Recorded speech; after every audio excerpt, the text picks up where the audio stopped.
لیکن میں صرف چند چیزوں پہ جو آپ کا توجہ مبذول کرانا چاہتا ہوں وہ یہ کہ نمبر 1، پاکستان نے تمام تجربے کیے اور سب میں ناکام ہو گیا. ہر تجربہ ہمارا ناکام ہو گیا اور یہی ہمارا سب سے بڑا اثاثہ ہے، کیونکہ ہم نے ہر دروازہ کھٹکھٹایا اور سب کو بند پایا. اب جس کو ہم نے کھولنا ہے اس طرف ہمیں جانا پڑے گا. یہی ہے وہ راستہ ہمارے لیے. اب راستہ کوئی بچا نہیں ہے.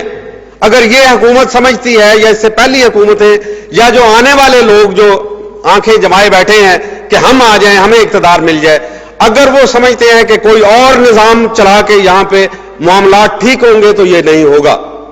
آپ نے کیپٹلسٹ اکانومی آزمائی، آج مارکیٹ اکانومی کے دھکے کھا رہے ہیں.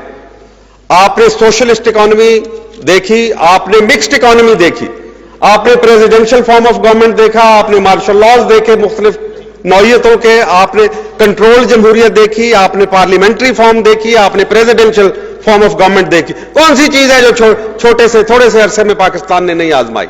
ہر ایک چیز آپ آزما چکے ماں سوائے اس چیز کے جس کے لیے آپ پیدا ہوئے تھے. تو اب تو وقت آ گیا ہے کہ اس کو آزمانے کا. ایک تو ناکامیاں جو ہیں وہ بذات خود آپ کو دھکیل رہی ہیں اس طرف، اور اب آپ کے پاس کوئی راستہ بھی نہیں رہ گیا. دوسری بات یہ ہے کہ اگر آپ نظام لاتے ہیں تو پھر جو مقابلہ ہوگا اس کے لیے اللہ تعالیٰ نے آپ کو مسلح کر دیا ہے. جذبہ جہاد آپ کا بیدار ہے، ایک اچھی فوج آپ کے سامنے موجود ہے، آپ کے ہاتھ میں موجود ہے، ایک قوم موجود ہے جو اس راستے پہ چلنا چاہتی ہے، نیوکلیر صلاحیت آپ کے پاس موجود ہے، پشت پہ آپ کے اسلامی افغانستان موجود ہے، اس سے آگے ایران کا ریولوشن آ چکا ہوا ہے اور وہاں بھی جذبہ اسلامی موجود ہے. کچھ اگر تھوڑی بہت آپس میں مس انڈرسٹینڈنگ ہے تو وہ بھی دور ہو جائیں گی. اور پھر دیکھیں یہاں پہ کہ آپ کے ارد گرد تحریکیں چل رہی ہیں.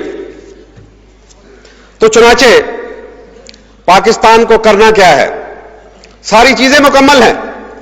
ایک غلط فیصلہ ہوا 1992 اکتوبر میں، سپریم کورٹ کے 5 ججز نے ایک فیصلہ دیا کہ آئین کی تمام شقیں برابر ہیں.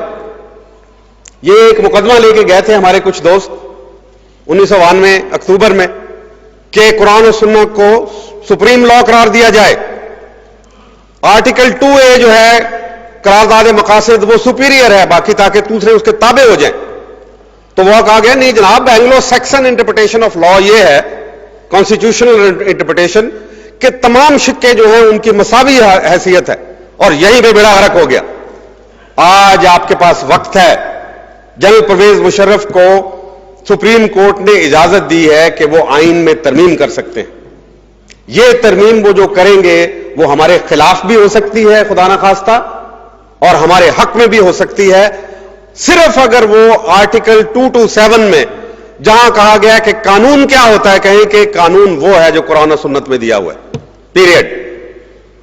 اس کے بعد سب کچھ قائم ہو جائے گا، خلافت بھی قائم ہو جائے گی.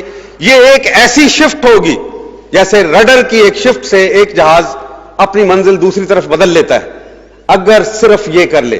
لیکن اس کے لیے ضروری کیا ہے کہ تمام قوم کی طرف سے اور بالخصوص علماء دین کی طرف سے اپنے تعصبات چھوڑتے ہوئے یہ ڈیمانڈ آج ان کے سامنے پیش کی جائے. اور ان کے پاس بھی کوئی راستہ نہیں ہے. عنقریب ان کو پتہ چلے گا کہ اگر ان کو قوم کی تائید اور حمایت کی ضرورت ہے، ورنہ یہ فوج بھی خدا نخواستہ اس کا شکار ہو جائے گی، کیونکہ یہ قوم جو ہے وہ کہیں ایسا نہ ہو کہ اپنی فوج کے سامنے اٹھ کھڑی ہو. یہ بہت بڑا المیہ ہوگا، ہمارا سارا کام جو ہے وہ تباہ اور ملیا میٹ ہو جائے گا. اس سے بچانے کے لیے ضروری ہے کہ آج وہ آئین کی شق نمبر 227 میں ترمیم کر کے ایک جملہ صرف کر دے کہ Quran and Sunnah is our supreme law. That's the end of it. یہ بڑا نادر موقع ہے جناب، اس کو مس نہ کیجئے. ڈاکٹر صاحب اور آپ کے جو دیگر اصحاب موجود ہیں، پلیز، یہ بہت نادر موقع ہے. لمبی چوڑی باتوں میں نہیں جانے کی ضرورت، اور اس کے آخر میں چند باتیں جو میں کہنا چاہتا ہوں، پہلے بھی کہتا رہا ہوں، ڈاکٹر صاحب کے فورم سے بھی کہتا رہا ہوں.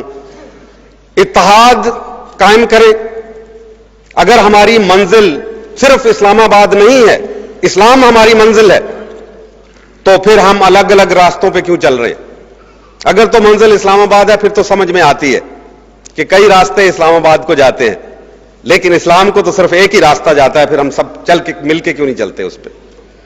دوسرا جہاد ہم نے نہیں چھوڑنا.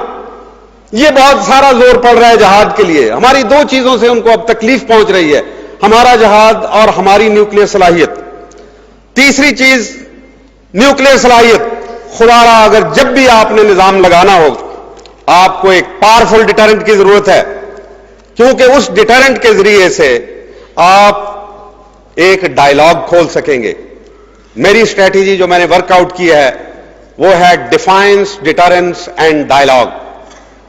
ان کے ناجائز مطالبات کو انکار کر دے، مزاحمت کریں اس کی، چاہے وہ IMF ورلڈ بینک کے ہوں، چاہے NGOs کو ہمارے اوپر نافذ کرنے کے ہوں، چاہے افغانستان کے اوپر پابندیاں لگانے کے ہوں، چاہے آج ہی کل یورپین امبیسڈرز کا بیان آیا ہوا تھا جو رپورٹیں بھیجی ہیں کہ یہاں پہ مذہبی قوتوں کے خلاف حکومت نرم رویہ ترک کر دے اور اس کے اوپر ان پہ چڑھ دوڑے، مدرسوں کے خلاف ہو یا کسی اور کے، مزاحمت کریں اس کی.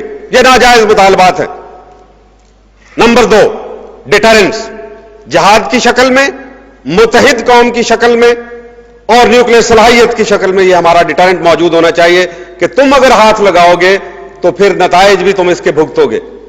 اور آخری بات یہ ہے کہ ہم تو ان کے ساتھ ڈائیلاگ چاہتے ہیں، مکالمہ چاہتے ہیں.